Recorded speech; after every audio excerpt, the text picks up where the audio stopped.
Hello everyone. So in this video, what I'm going to be talking about are the basic supplies for painting 1 and painting 2.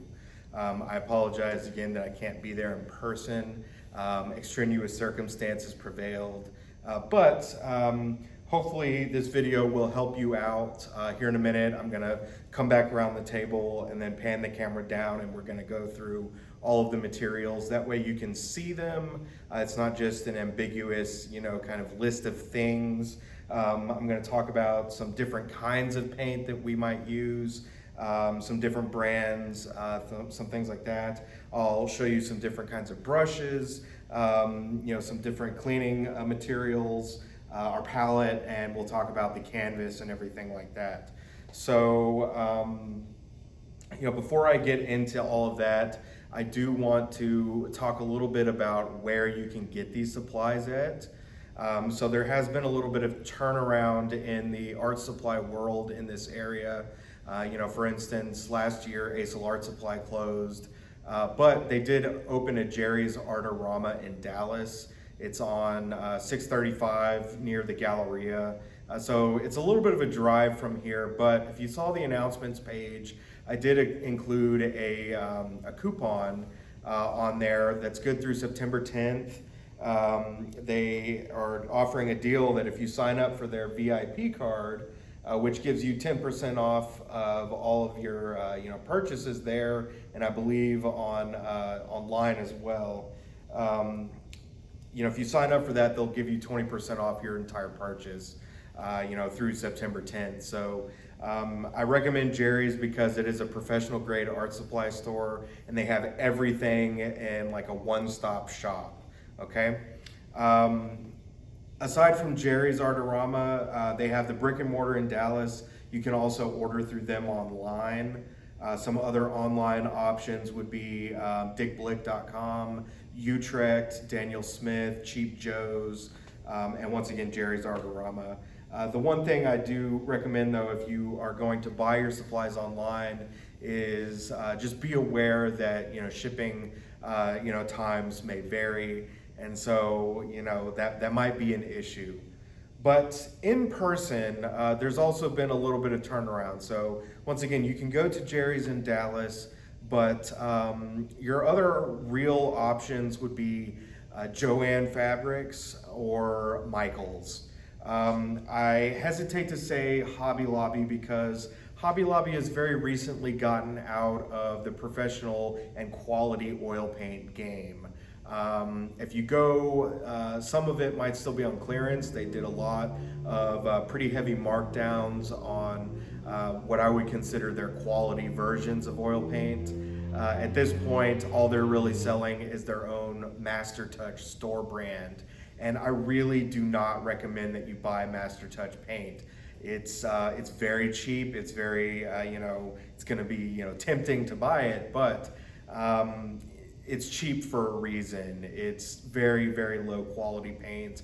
You're not gonna have a very good time using it.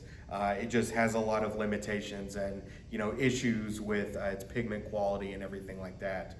So some of these things you might be able to buy at Hobby Lobby, brushes, palette knives, Turpenoid, some things like that. So some of the stuff that you'll see, you can definitely buy at Hobby Lobby. I just really, really, really recommend that you go to Michael's, Joann's, or Jerry's Artorama to buy your paint itself. And so we're gonna start here in just a second looking at some of the paint. We'll see the basic colors that we need, some of the other colors that are available, but I also have a few different brands that I recommend that you look for, not only in student grade, but also in professional grade, that I very highly recommend. They're paints that I use all the time. So what I'm gonna do, I'm gonna come back around the camera here, so bear with me, and then I'm gonna zoom in on all of our supplies that I have laid out here, and we're gonna kind of go through them, and you'll get a good idea of what we need. So, starting off, I'm gonna come over here, and we're gonna zoom down at the paints here. So I apologize while I, kind of adjust the camera here, but I want you guys to be able to see really well and know exactly what it is I'm talking about. All right, so here we see some basic paints. The colors that we see in the front row here are the colors that I have listed out on the actual supply list. These are the basic kind of colors that I'm recommending. These are also pretty readily available in sets if you'd rather buy a set instead of buying them individually. But you'll also see I've got a few different varieties of paint here as well. Once again, we'll kind of touch on all of these. So the main colors that I'm wanting you to have are titanium white, ultramarine blue. Sometimes this is called French ultramarine blue. They're the same thing. Burnt umber or Van Dyke brown, which is what I have here. These are both kind of earth tone browns. The only difference is that Van Dyke brown tends to be a little bit more warm. I personally like it a little better. But as long as you have burnt umber or Van Dyke brown, you'll be good. Now you will notice that these three are in larger tubes. I happen to use a lot of these. If you can find the titanium white in a larger tube, I recommend that you get at least a large tube of titanium white because we are going to use a lot of it. You'll use it for all of your mixtures, throughout the semester. Now you don't necessarily have to have the large tube, but be aware that you might need to buy 2 small tubes, or you might have to go back and get another tube, all right? Now, I also have large tubes of the ultramarine blue and the burnt umber or Van Dyke brown, because in addition to using these colors on their own, we're also going to use these colors to mix black with. So you'll notice I don't have a black, in the tube on the layout here. And that's because pre-mixed blacks tend to be, they're kind of dull, they're kind of dead. But by mixing black with these 2 colors, we can control its temperature, its chroma, and we can make much more interesting blacks. So we can, make a cooler black or a warmer black, et cetera, et cetera. So once again, if you can find these in large tubes, it might be nice because we will use these to make black, but you might also use these individually. If you can only find them in small tubes, that's fine. Once again, just be aware that, some of these, depending on how much we use or how much you use, we might need to, buy additional tubes of paint. But hopefully, these will kind of last throughout the semester. Now, additionally, what I'm going to ask you to get is cadmium yellow. I'm going to ask that you get either medium or light. As we'll see here in a minute, there's some differences in the kinds of yellows that we have. But cad yellow medium or cad yellow light are pretty, kind of standard, like primary yellow colors. Now, something else to note is that when you see cadmiums or any color in general, sometimes it will say hue in front of it. And all hue means is that it's a synthetic color. Some of these pigments, cadmiums in particular, come from rare earth minerals, some of which are kind of toxic if we ingest them. But the hues, it kind of reduces some of that. It also makes the pigment a little bit cheaper because it's not a rare earth mineral, things like that. But generally speaking, cadmium yellow, medium, or light. Now, the next color that I'm recommending is raw sienna. This is a kind of earth yellow, but this is comes in really nice when we're doing pigments for portraits, things of that nature. It's also a nice color to desaturate with. Our next color is burnt sienna. So they might seem very, similar in name, but we can tell just in color that there's a pretty significant difference. So we have kind of an earth yellow versus an earth red, if you will. But this is also a color that's really nice for doing, skin colors, and things of that nature. Now, in addition to burnt sienna, we also have cadmium red. This is also, something that I recommend you find just straight up cadmium red, but if you find, light or medium, that will work. if anybody's out of CAD red, just look for kind of a basic, like a primary red. Sometimes different people, different brands will call this different things, so you might look around, but we're looking for kind of a basic, primary red there. Now, in addition to that, you can also see this is permanent alizarin crimson, or alizarin crimson in general. And I like this because it's a deeper red. So if this is a primary red, this is a much darker red. But this comes in really handy for all kinds of different mixtures. It's a good one for making purples, all kinds of things like that. I really recommend that you have it because it does a lot of very interesting things. Now, in addition, you'll see I have a green here. This is Viridian Green. Viridian Green is a very bluish green, but in addition to using it on its own, it mixed with alizarin crimson makes really, really nice purples.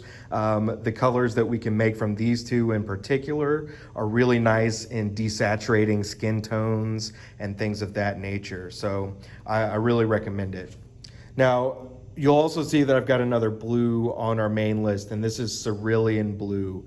This is kind of like a sky blue or a light blue color. It's a lot more warm than the French ultramarine that we see over here, but this is also a color that comes in really handy in all kinds of different mixtures. It's also really good at desaturating oranges and skin tones and things like that. All right, so these are our basic colors that I want you to have. You can see that I have a few, kind of things mixed in here. What I'm really, really recommending to y'all, this is one of the easiest paints to find, is Winsor & Newton, which you can see here, Winton Oil Color. And this is the standard student grade Winsor & Newton paint. Now, I want to make an important distinction. When you're looking for paint, I want you to look for Winton Oil Color.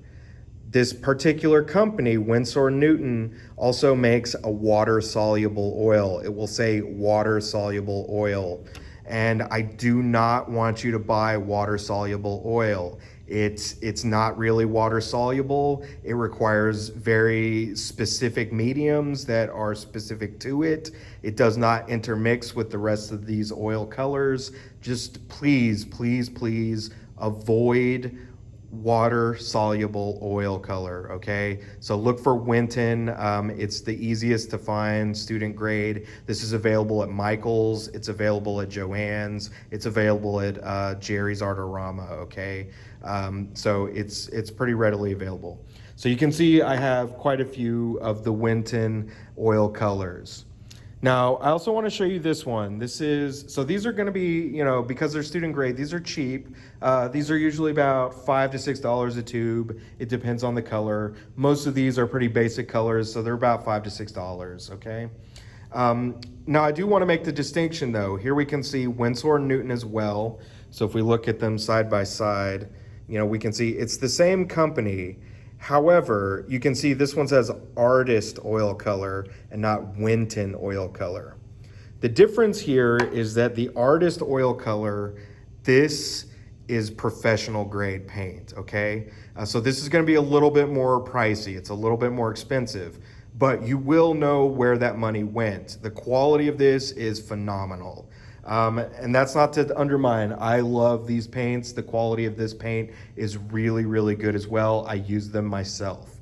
But this is just a little bit the next level, if you will. The pigment in this is much, much stronger, so the paint goes a little bit further. Your color mixtures will be a little bit brighter, if you will. But you will know where it costs more, and you know where that goes. This is also available at Michael's and Jerry's. I don't know, I don't think Joann has this particular one, but Joann's does have these. Now, another student grade paint that you'll see is Gamblin. And here we can see a Gamblin tube. And Gamblin also has a student grade and a professional grade. So the Gamblin student grade is called Gamblin 1980. okay? And this is available at Michael's and at Joann's, okay? So I also highly recommend Gamblin. It's a really good quality paint. But aside from Gamblin's, student grade, they also make the professional grade, which looks like this. And something I want you to be aware of too, especially with the professional grades, if you look down here at the bottom, it says Series 2. Now Gamblin, I think, goes through Series 5, but the higher the series, the more expensive that color of paint is going to be. Some of these get into really crazy, synthetic colors. For instance, here we can see Phthalo Turquoise is Series 2. I think this was about a $15 to $20 tube of paint. But compare that to Cadmium Chartreuse, which is Series 4. This was like a $30 to $40 tube of paint.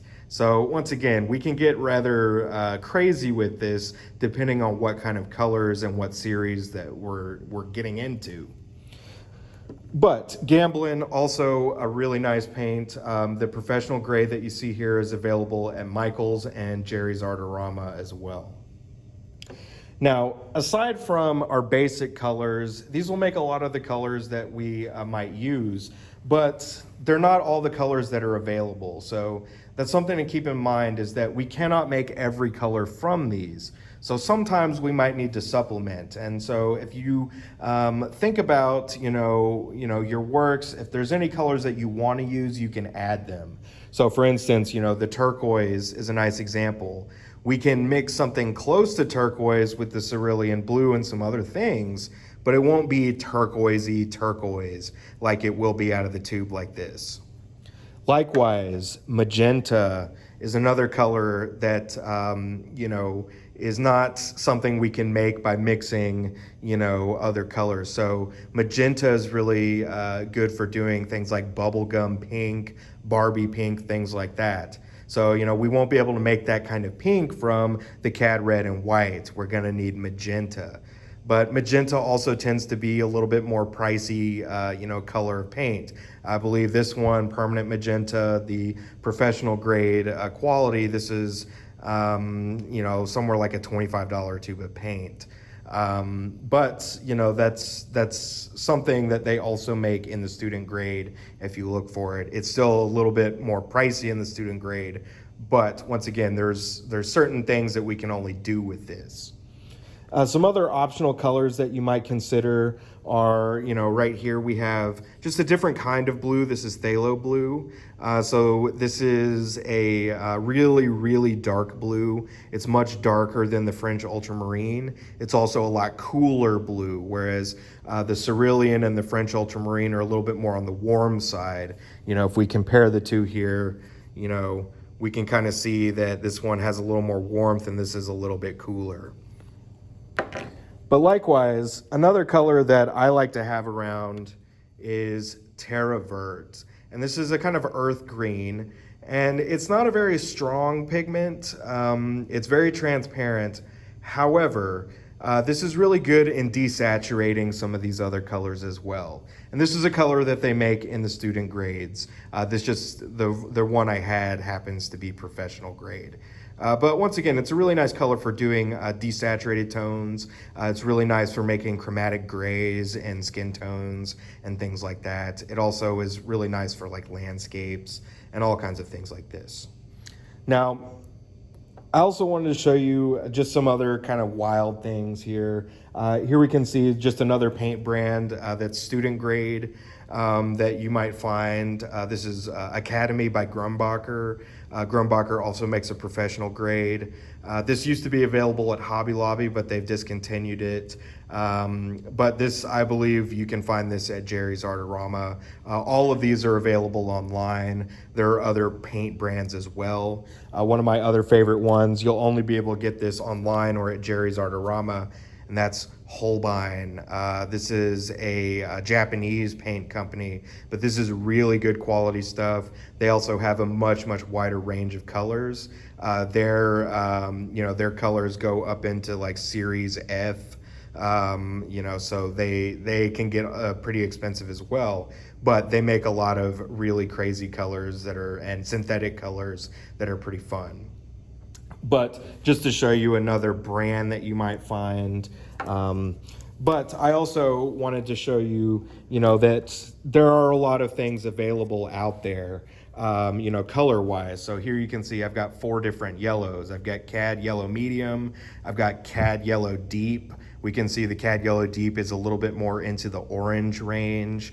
There's that Cadmium Chartreuse in the center there, which is definitely much more into that kind of toxic yellow color, almost like a nuclear kind of color. And then I've got Lemon Yellow over here, which is a much, much lighter yellow as well. And all of these are going to do different things. They're going to mix with blues and other colors in different ways to give you different pigments. So that's something that, once again, I recommend that you have this basic set of paints, but you might also want to supplement and have just a few other things that are there as well. For instance, here's just another, kind of crazy one. This is Cadmium Green Pale, and it's a very lime kind of green. So once again, there's all kinds of things available there to you. So once again, I'm recommending that you have these basic colors in the front here. I'm really heavily recommending either the Winton oil color or the Gamblin 1980. These are going to be the most easy to find, but you can also do the Winsor & Newton professional grade, or Gamblin, or whatever you come across. The one thing, once again, that I'm going to, well, 2 things that I'm going to discriminate against are water-soluble oil and Master Touch by Hobby Lobby. Please do not buy those 2 paints. They're not very good, and they're not going to work for us as well as these paints will. If you have any questions about the paints, please feel free to email me. Once again, please feel free to email me about any of the supplies if you have any questions. So I'm going to move our camera over just a little bit, and we're going to look at some other materials here. So in addition to our paint, we also need a painting medium. And what I'm recommending, and this should be available at Michael's, Joann's probably has it, Jerry's will have it. This is Winsor & Newton, so it's made by the same company as our paint here. This is blending and glazing medium. And what I like about this is, as we can see, it's fairly liquid, so it thins the paint out pretty well.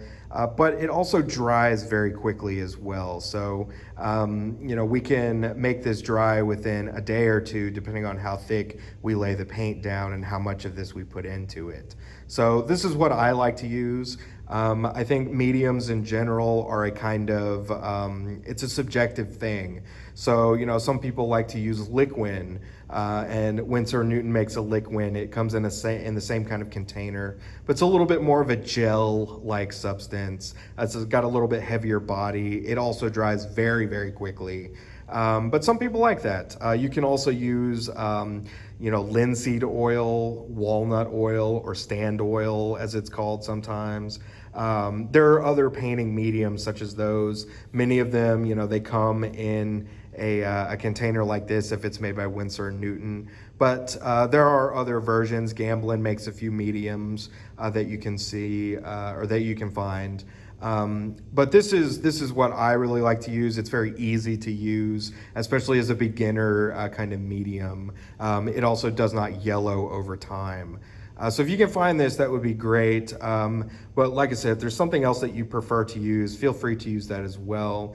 A lot of it's about experimenting and finding what works best for you and for your painting practice. So I do recommend that, you kind of try some things here and there and find out what works best for you.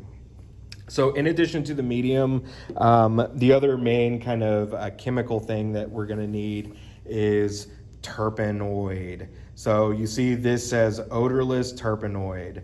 This is important. I want you to look for anything that says odorless. Another prominent brand of this that's available is called Gamsol. This is the version made by the Gamblin company. It's also odorless, but this is for stripping the paint out of your brushes. So this is for cleanup, and we'll touch on that again here in just a second. This is very important to have. This is what you need to kind of clean your brushes with. All right, so we need a medium to thin our paint down for painting itself, and then we need a cleaner. You might avoid turpentine itself. Turpentine has a pretty harsh odor, and it has a pretty harsh amount of fumes. So let's try to get the odorless so that we're not fuming up the room and everything like that. All right, so we'll touch on this in just a second again. So something else that I recommend that you have for your turpentine as well as your medium is 2 jars, okay?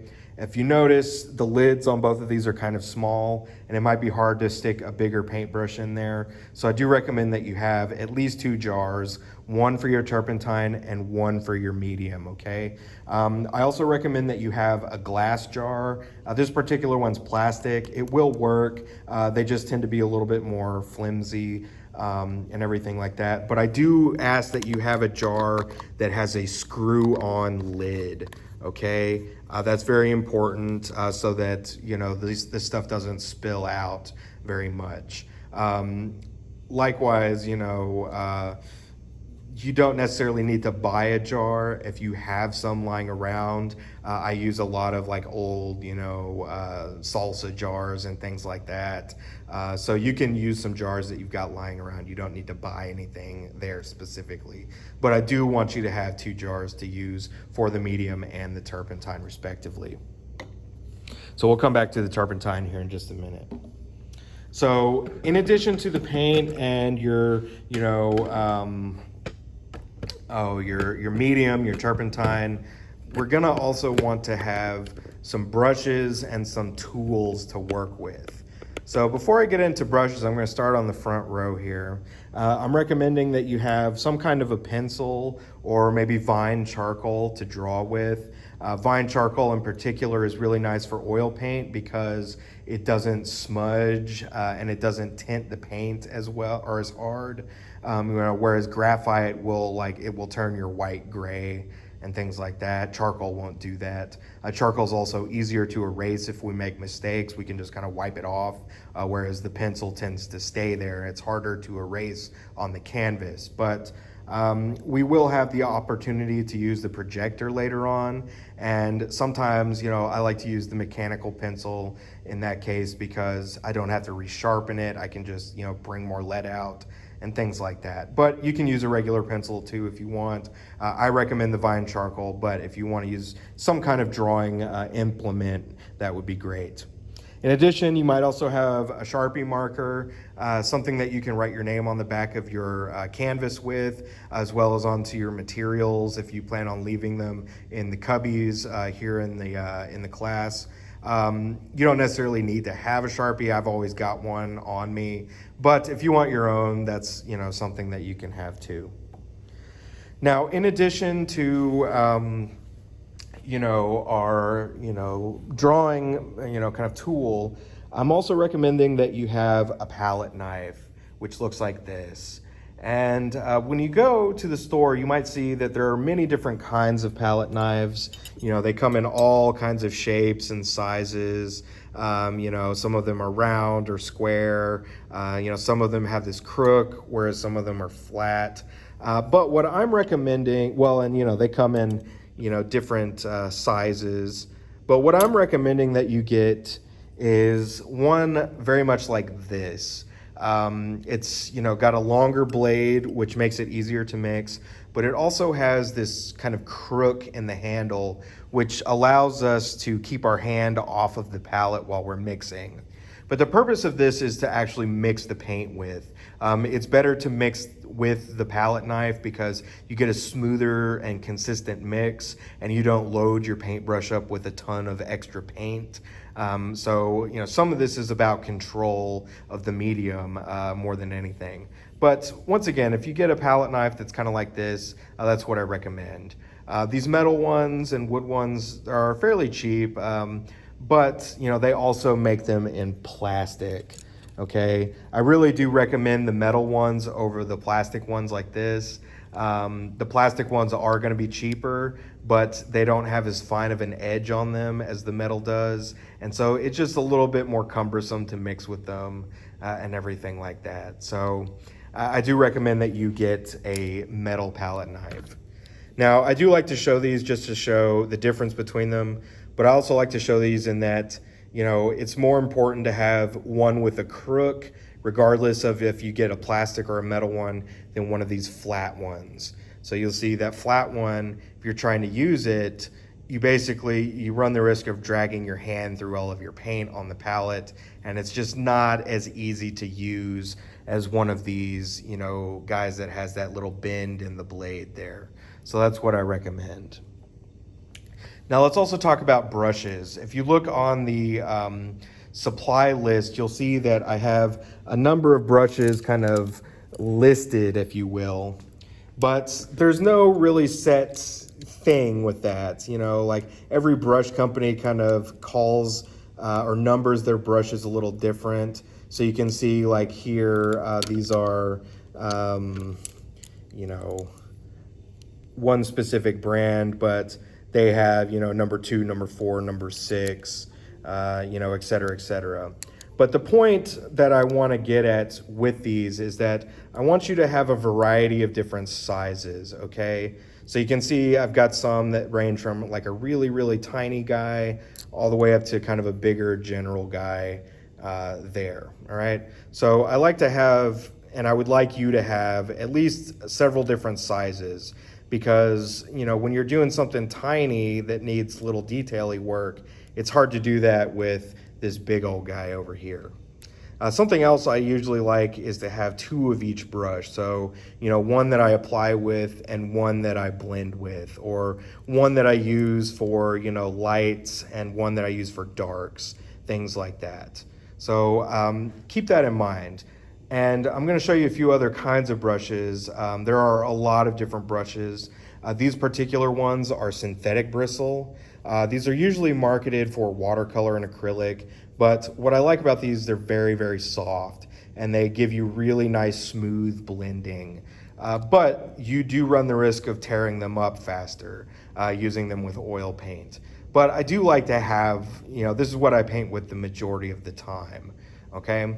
But that is opposed to, say, boar hair or bristle brushes, which we see here. And if you'll excuse me for a second, if we compare the two, we can see that, you know, the boar hair or bristle brush is a little bit coarser. It's got more of a rough texture to it. And this is a brush that's gonna leave more visible strokes. But if you're painting a lot heavier, this is a much more preferable brush, whereas this is a little bit more of a fine, you know, kind of refined brush, if you will. And I kind of like to have some of each. I've got quite a bit of them, and it just depends on what I'm trying to do, what kind of effect I'm trying to do. So it is kind of nice to have a few of each. You know, sometimes I like to consider, you know, the boar hair or bristle brush as like a big general application brush for like the early parts of the painting, and then the synthetic brush as a, you know, much more refined kind of detailing, smooth blending kind of brush. All right, so that's something to keep in mind too. A lot of that comes down to personal preference as well. Now, in addition to that, just one more time, you can see these are what are called flats. I really like using flat brushes because you get a big broad stroke.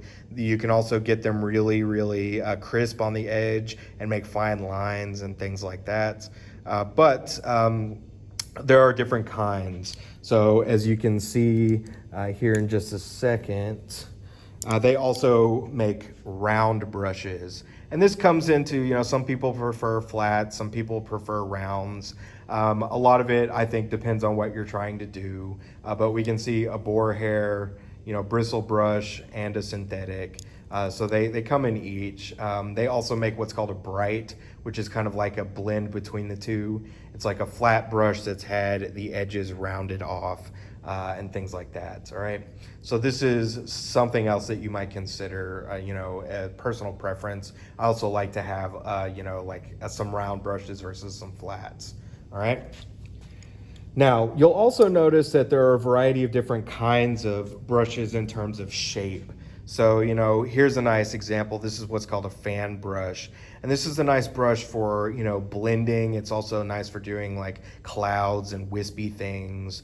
But, you know, we can see this one is a boar hair bristle, but it also comes in synthetic as well.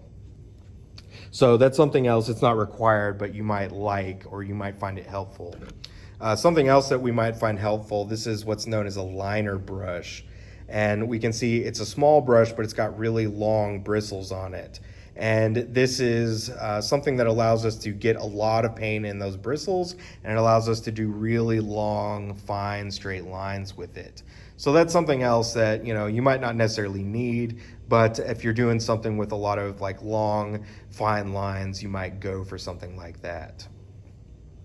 Now, something else that you'll see here is that I've got a really big general brush as well as, you know, a really tiny brush. And so this is something else that I like to emphasize, is that it's nice to have something, you know, maybe not quite as big as this 2-inch guy, but something a little bit bigger and broader that we can like really fill in with. But I also really want you to have like a really tiny detail brush. So, you know, it's hard to do really tiny details with this big old clumsy guy. And likewise, it's really hard to fill in a huge area with this teeny tiny, you know, little detail-y guy. So in addition to having a variety of kind of medium sizes, I want you to have at least one tiny detail-y brush. It will make your life much, much easier. But I'd also like you to have, you know, something a little bit more big and broad as well for those larger areas. Now, in addition to that, you might want something specific to carry your brushes in. Brushes tend to be a little bit more expensive, and we want to take good care of them. So you can see I've got this like kind of rollout thing that the brushes slide into, and it rolls up to protect them. They also make these kind of, you know, plasticky deals that can adjust to the different sizes. But I do think, you know, it's important to have something, you know, kind of specific to keep your brushes in that will keep them more pristine. We want to protect the bristles as much as possible. Now, in addition to that, we also we want something to clean our brushes with. So that's where we come in over here. So first and foremost, we need turpentine, period. And the turpentine is meant to strip the oil and the paint from the brush itself. But this doesn't fully clean the brush, okay? This takes the majority of the paint off, but it won't take all of it out. And the turpentine, you know, Turpenoid, we can, you know, just kind of do rough cleans with this. But if we leave this too long, it will also get gummy and it will stick the bristles together. So I also recommend that you have a brush cleaner. And there are many different kinds. I personally like the Master Brush Cleaner. This is basically a soap that takes the excess oil, pigment, and turpentine out of the bristle. This is also nice because it also, you know, kind of moisturizes the bristles and keeps them really nice for a longer time. But what I like about the Master Brush Cleaner in particular is that it's self-contained. It screws off, and there's like, you know, this has been used, but there's like a solid cake in here. And once it gets wet, you know, you can, you know, kind of reseal it, and then you're not getting, you know, soap and water over all of your other stuff. But this is a little bit more on the pricey side. This thing is about $7. But they do make other kinds of brush cleaner, you know. For instance, you know, a lot of people make different kinds of soaps. This is basically just a bar soap, if we see, you know, in there. And you can use any kind of bar soap. That would be the cheap way to go. You know, so like a bar of like, you know, Ivory or you know, any of that kind of stuff would work to go the cheap route. But I would suggest that you have like a Tupperware or something that you can put it in. Likewise, at the store, you'll oftentimes see Power Wash. There's another brand that looks very similar to this. It's called Pink Stuff. Both are really nice as well, but this is a more liquidy, kind of soap or brush cleaner.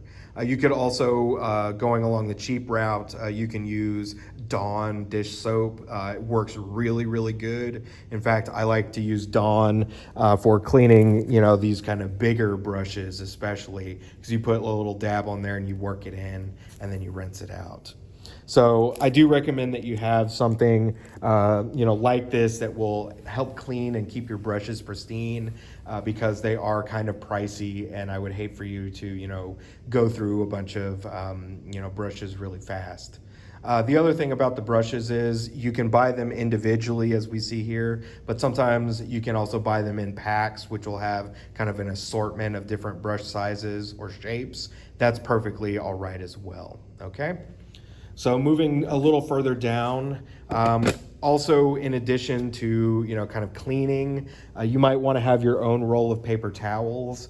We do have paper towels available in the class, but they're those kind of, thin, crummy kind that don't really absorb very well. So you might want to have your own paper towels, especially, like something a little bit more beefy would be nice. You can also use shop rags or, anything of that nature. Once again, there are some available, but it is nice to have your own. Now, in addition to that, we're gonna need something to mix our paint on, and that is a palette. And what I recommend is palette paper. So here we can see the Strathmore version. This is what it looks like. Basically, this is a, kind of a pad of wax paper, if you will. But this is really nice because when you're done, we're ready to clean up. If you don't have a whole lot of excess paint that you're trying to clean up, you can just tear this sheet off and bam, you throw it away and you're good to go. You got a clean palette again. I don't recommend using the, like the old school wood palettes or anything like that, because you have to clean them between every single use, and it's just very challenging to do and keep up with. But I also recommend, you can see that this is a 12 by 16. These are a little bit harder to find, but if you can find the bigger palette, I recommend it because it just gives you more room to work with. The other ones are like, 11 and a half by 12 and a half or 8 and a half, something like that. And they don't have as much room to work with. So they will work. If that's all you can find, that's fine. You don't have to necessarily get the Strathmore version. If you go to Hobby Lobby, like the Master Touch version of this is perfectly fine. It's just their paint that I really don't like, all right? But if you want to do this even cheaper, like these can be a little pricey. They're about $10, to $12 usually. You can also use just wax paper in general. And, this roll of wax paper from the grocery store is like, $2 or $3. It's no big deal. The one thing though, if you do go the wax paper route, I recommend that you have a piece of cardboard or something stiff to put behind it. Many times the surfaces in the painting room are not perfectly smooth, and just trying to use the palette knife on just wax paper can be kind of hard to do. It's because it's not smooth like the palette paper will be. So having something kind of hard that you can put behind the roll of wax paper, if you go that route, would be nice. I would also recommend, something that you can like hold this down with. So you might also have, just in general, some blue painter's tape. So you can tape the wax paper down. You can also use this, to tape off things within the painting. You can use this to put your name and labels on things. I do recommend the blue painter's tape because the adhesive is a little bit less sticky than like masking tape and things like that. So it's something that, will, it won't ruin anything like the masking tape or packing tape might. So if we move down just a little bit further, we're gonna get into the kind of surfaces here in just a minute. But I do want to show you just a few kind of optional things that you might have. This is not something that you can necessarily buy, but this is an invaluable tool in my opinion. This is what's called a maul stick. If you look at old Masterworks, many of them are using this. And I made this, like I've seen them for sale online, but they want a lot of money for them, especially considering what it is. And this is basically just a piece of dowel rod that I had lying around and an old, kind of piece of fabric that I had. And so I crumpled a piece of it up and then put a cover and kind of tied it off. But what this is a hand rest.